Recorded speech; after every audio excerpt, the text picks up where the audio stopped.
In most of the world, this is a beloved pet. But in the Australian state of Queensland, owning this fluffy animal could land you a fine of tens of thousands of dollars. Unless, that is, you're a magician. It sounds like the start of a weird joke, but it's anything but.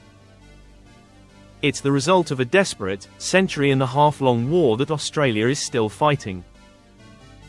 A war that exploded from a handful of rabbits and spiraled into one of the most destructive biological invasions the world has ever seen. The story of how this seemingly harmless creature brought a continent to its knees is even crazier than the law itself. And to understand it, we need to go back to a time before the invasion truly began. Section 1. A land before rabbits. Picture Australia in the mid-19th century. A vast, rugged continent, home to unique creatures that had evolved in isolation for millions of years. Marsupials like kangaroos and wallabies dominated the landscape. There were birds, reptiles, and small mammals, but one animal was conspicuously absent: the European rabbit. For the British colonists, this just felt wrong. They were homesick for the familiar sights and sounds of England. For one wealthy settler in particular, a man named Thomas Austin, this nostalgia was mixed with a passion for hunting. But in Australia, there was nothing for a proper English gentleman to shoot. So, in 1859, Austin decided to do something about it. He asked his nephew in England to send him a small collection of animals to establish on his huge estate in Victoria.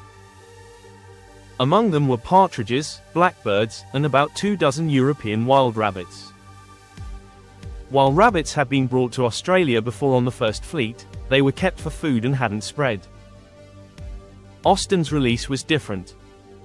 As the rabbits were set loose, Austin famously remarked that the introduction of a few rabbits could do little harm and might provide a touch of home, in addition to a spot of hunting.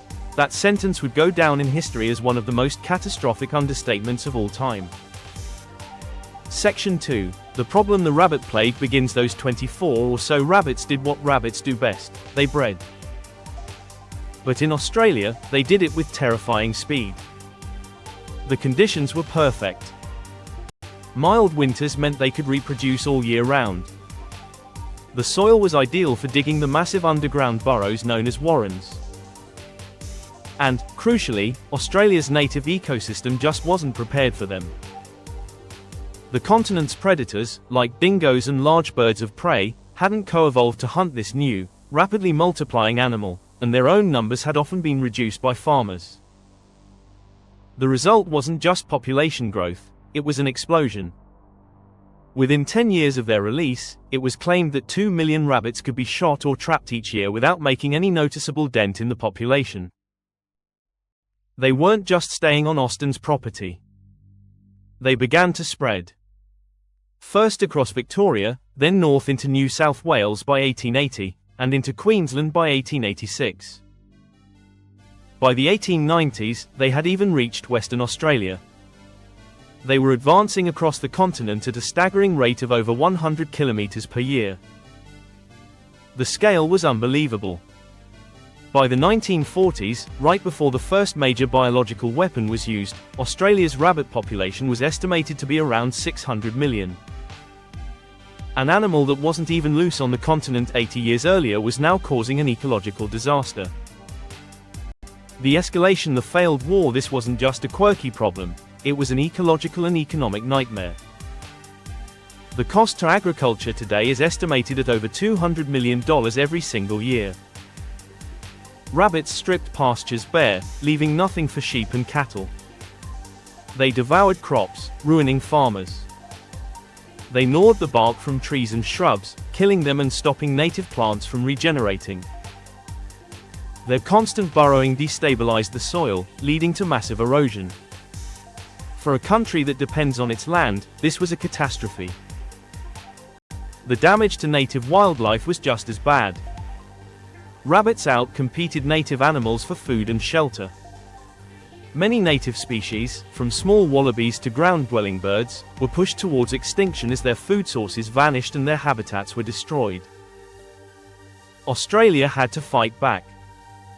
And that's when things got really interesting. The first major strategy was simple: build a fence. Not just any fence. In the early 1900s, the government of Western Australia constructed what would become a series of rabbit-proof fences, with the longest, the number 1 fence, stretching over 1,800 kilometers across the continent. It was a monumental feat of engineering. And it didn't really work. The fences were too long to maintain, rabbits were often already past the line before construction finished, and they would just dig under them. The invasion continued. People tried everything: trapping, poisoning, fumigating warrens, even dynamiting them. But for every rabbit they killed, more just took its place. The nation was getting desperate. They needed a weapon. The climax, the biological weapon. In the 1950s, scientists deployed their most radical tool yet: biological warfare. They released a virus called myxomatosis, which specifically targets rabbits. The effect was immediate and catastrophic. The virus spread like wildfire, and within 2 years, the rabbit population crashed from an estimated 600 million down to around 100 million. It was hailed as a world-first success in biological pest control. But it wasn't a permanent fix. Over time, the surviving rabbits developed genetic resistance, which they passed on to their offspring, and the population began to creep back up. So, in the 1990s, scientists released another virus, rabbit hemorrhagic disease virus, RHDV. This again caused a massive drop in numbers. Yet, the rabbits endured. Their incredible ability to adapt means that even after decades of fences, poisons, and plagues, the battle continues. Newer strains of the virus, like RHDV2, have since been deployed or have emerged, but there are still an estimated 200 million feral rabbits in Australia today. The solution, the law and the loophole. This long, brutal history of destruction is why the law seems so strange today. The state of Queensland, having seen the devastation as the rabbit plague swept north, took one of the toughest stances in the country. Under Queensland's Biosecurity Act of 2014, the European rabbit is a restricted invasive animal. It is illegal to move, feed, give away, sell, or release them. And, most importantly, you cannot keep a rabbit as a pet. The penalties are serious, with fines that can reach tens of thousands of dollars for illegally keeping them. So, where do the magicians come in? This is the part of the story that gets a little twisted. The law doesn't literally say, it's illegal unless you're a magician. The reality is a bit more bureaucratic. The government recognized that a total ban would affect some legitimate industries, so the law allows for a small number of permits for specific, controlled purposes. These permits can be granted for things like university research, public display in a licensed zoo, or for use in public entertainment, like circuses and magic acts. A magician can apply for a permit to keep a rabbit, but they have to follow very strict rules to make sure it can't escape and breed. No private citizen can get a permit just to keep one as a pet at home. So the magician loophole isn't special treatment. It's a tiny, highly regulated exception in a law born from over a century of ecological disaster. The legacy, a lesson learned the hard way. The war on rabbits has fundamentally shaped Australia's identity and its relationship with the environment. It stands as a powerful and expensive lesson in unintended consequences. The simple desire for a touch of home led to one of the worst ecological disasters in the country's history. Today, Australia has some of the strictest biosecurity laws on the planet, and this historical trauma is a big reason why. The country gets, in a way few others do, how easily one introduced species can upend an entire ecosystem. The fight against invasive rabbits continues, a constant and costly battle of containment and control. So the next time you hear that it's illegal to own a rabbit in Queensland unless you're a magician, you'll know the truth. It's not just some quirky law. It's a scar left by a 150-year-long war, a war kicked off by 24 rabbits and a man who just wanted a spot of hunting. It's a wild reminder that even the smallest actions can have continent-sized consequences, and that behind every strange law, there's usually an even stranger story.